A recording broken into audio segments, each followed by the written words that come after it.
څنګه کولی شو په خپل فیسبوک سټوري باندې یا هم دوستانو واتس اپ سټیټس باندې غټه ویډیو اپلوډ کو. زیاتره ملګري موږ نه همدا پوښتنه کوي دوستانو چې څنګه موږ کولی شو په خپل فیسبوک سټوري باندې تر 1 دقیقې زیاته ویډیو اپلوډ کو، یا هم دوستانو په خپل سټیټس واتس اپ سټیټس باندې تر 10 سکندو زیاته ویډیو څنګه اپلوډ کولی شو.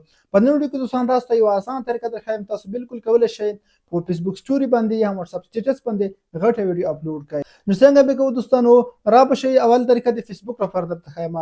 د فیسبوک لپاره موږ څنګه طریقه کوو، د غل پر دوستانو تاسو په خپل موبایل کې فیسبوک مسنجر خلاص کړئ. فیسبوک مسنجر مو چې کله راخلاص کړئ دوستانو، دغه نه مخکې دوستانو تاسو څخه یو کوچنۍ غوښتنه کوم که تاسو په اول باندې زموږ یوټیوب چینل ګورئ یا هم په اول باندې زموږ پیج ګورئ، هیله ده زموږ پیج درسره فالو کړئ، زموږ چینل سبسکرایب کړئ.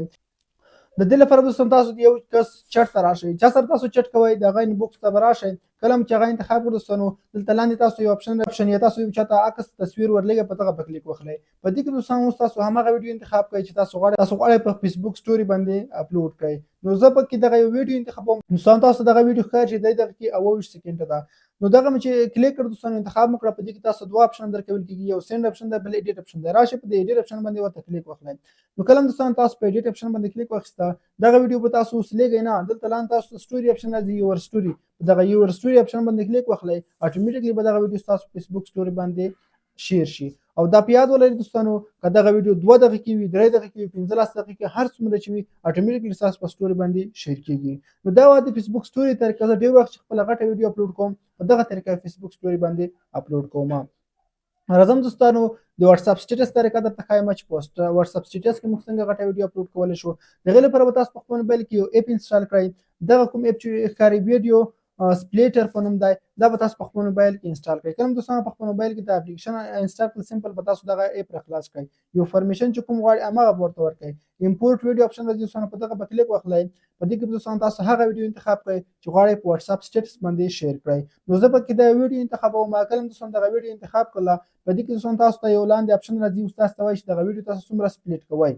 دوستانو په واتس اپ سټیټس باندې موږ نشو کولی چې یوه ویډیو 1 دقیقې غټه ویډیو اپلوډ کړو، خو موږ تاسو په دغه اپلیکیشن کې داسې کولی شو چې یوه ویډیو په څو برخو وویشو.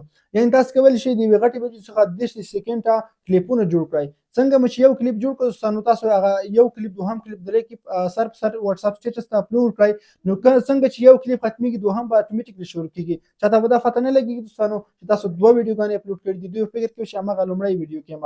دوستانو د واتس اپ سټیټس لپاره تر دې سمه طریقه مو بله پیدا نه کړه. نو په دغه طریقه تاسو کولی شئ خپله ویډیو 15 سکینډه یا هم دوستانو 10 سکینډه سپلیټ کړئ یا کټ یې کړئ دوستانو. کله هم چې دغسې کراف کړله، کټ کړل دوستانو ویډیو په څو برخو، 2-3 برخو مو وویشله، 2 برخو مقصد، هغه 2 برخې تاسو واتس اپ سټیټس ته اپلوډ کولی شئ.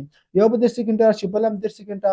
او دوستانو په دواړو موبایلز کې کوم توپیر نه وي، یوه چې ختمیږي، بله به اټومیټیکلی داسې شروع کېږي چې چاته پته نه لګېږي چې معنا د 2 ویډیوګانې په واتس اپ سټیټس باندې اپلوډ کړي دي. نو سر په سر به اپلوډ کېږي. راشئ دوستانو په سیو اپشن باندې کلیک واخلئ. تاسو کومه کوالټي ورته انتخابوئ هماغه هم انتخابولی شئ.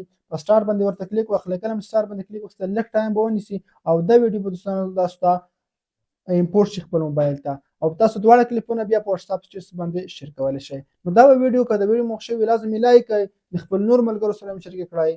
مننه که وختونه ښه شي ولرئ.